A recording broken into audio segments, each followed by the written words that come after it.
Ai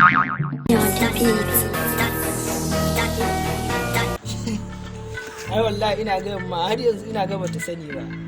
Daidai ne na baje na ci gaba da dunkule hannu. Ai wannan kungiya na samari masu kishin aljihunsu nan ta taimaka sosai. Ai in ba haka ba da an ta cuce mu. Ni yanzu haka na jima da rabuwa da budurwa na.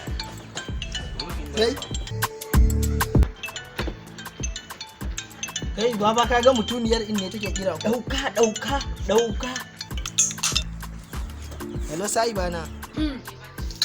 Amma lafiya kuwa? Ba komai. Ke dai faɗi gaskiya. Wayin tambaye ka mana. To Allah sa na sani. Wani kan ce nawa ka bani. Kamar ya? Baki irga ba ne? Naira 30 ne. Yan goma guda 3 sababbi. Ai ba karamin son ki nake yi ba baby.